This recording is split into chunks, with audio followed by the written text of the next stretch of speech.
Today we're at Treasure Beach. We're working with BREDS and RISE Life Management with a group of young people, taking them through the ropes course as part of the leadership development and sort of life transformational work that we're doing with these partners.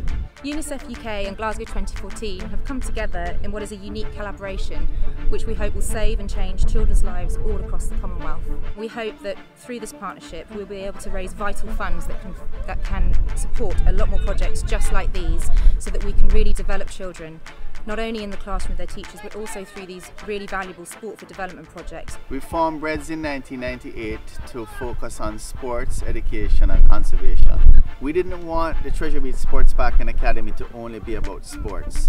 So we got into fitness, built a whole fitness area, and then we wanted to do something in youth leadership. So the ropes course and the methodology used, you really face your fears, you have to communicate effectively, you have to solve problems. It's all about us building that team. RISE is an acronym for Reaching Individuals Through Skills and Education. We have two areas. We work with those suffering from addictive disorders, and the other side of the organization is the community work we do. Now these participants are coming from volatile communities. They are children who come from broken homes. Some of them come up in single parenting. Some of them have a lot of struggles, personal struggles, self-esteem issues. Some of them been abused. Some of them even been raped. Some of them also a part of gangs. Another challenge they go through is that they might have a skill, but they can't get any job. And the challenge is that some of them can't read and write to the fullest. And RISE is a program that really assists them in developing that skill. Very quickly in the game you find out who are the leaders and who are the followers. So they're learning team building, there's a lot of team building exercises.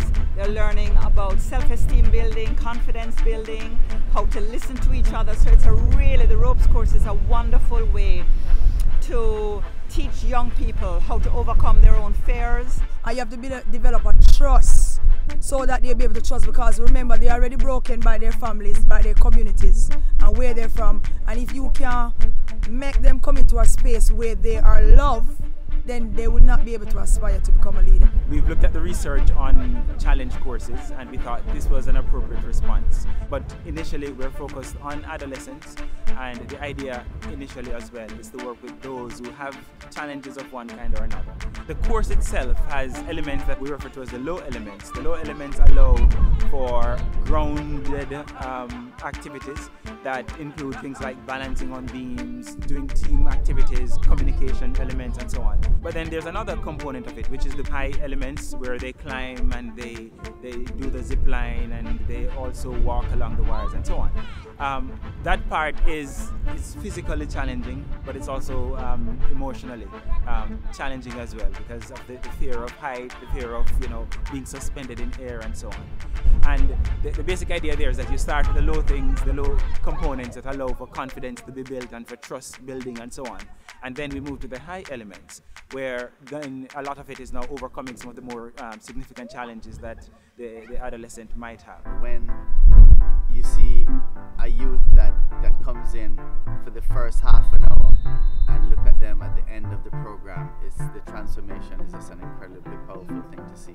At one point they give us a challenge where I couldn't hear, actually I have to act like I couldn't hear, and next person that would be, he was blind. My next teammate, she couldn't talk. So it was really difficult, but yet she would succeed. But what happened is that the teamwork for that activity come together where each youngster started to listen to each other. Because one of the challenges that I have with them is that everybody wants to talk. And nobody wants to initiate a lead, and nobody wants to lead, but everybody wants to give their suggestion. Right? And that activity assists in bringing the group together so that they listen keenly. Because one of the skills that we want to pass on to each one of these youngsters, listening skills. Tower is more challenging for me, because going up and when we reach part way and them say, alright, look around, and I look down, and I say, really so far from ground. The one time I get scared, and I say, no, alright, they come here for beat a challenge, and so you have to go for it. So at one point I say, no, I now look down, I'm gonna make it for each other. So I just alright, up me, I now look down. I realize sometimes you really have to cast away your fears and take a chance, because if you don't take a chance, you won't know what will be the outcome. I slip flying from right here go all the way over the pond. It was great. It was fantastic, to tell you the truth. Because first time I'm gonna go out there and him say, "Am I ready?" I never ready. I never did ready, to tell you the truth. Because when him said squat, and squat, and say, "Alright, go on, push off yourself," I say, "Hold on." I say, "No, why not say hold on? Just did it and done. No holding back or anything." So I say, "Alright then, just do it."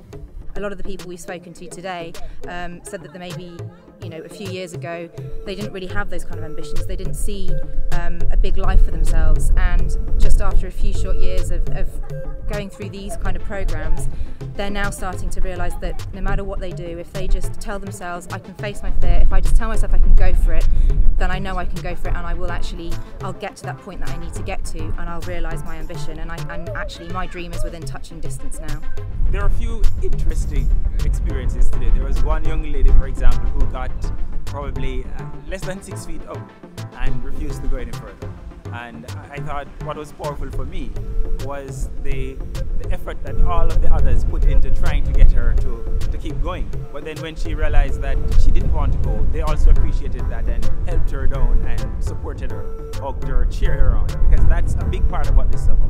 We've seen children today who maybe have really struggled themselves trying to get up, and actually there's been someone there by their side who's also doing it for the very, very first time, and they're the ones encouraging them and pushing them to go forward. So they've learned from their mentors and their facilitators here, and actually they are then almost becoming the facilitators, helping those who maybe find it a bit harder and struggle a little bit more to bring them up. So you can see the teamwork, you can see them learning together, trusting each other, and that really plays out in the wider community. Agencies like RISE, we're non-governmental organizations, so we're really appealing to private sector to come on board to help the community groups in your communities, because we're working on the ground and we're taking young people that are at risk of getting involved in a life of crime and drugs. We're taking them into the RISE family, and then they become wonderful, positive peer leaders in their communities. So help us to transform Jamaica one child at a time.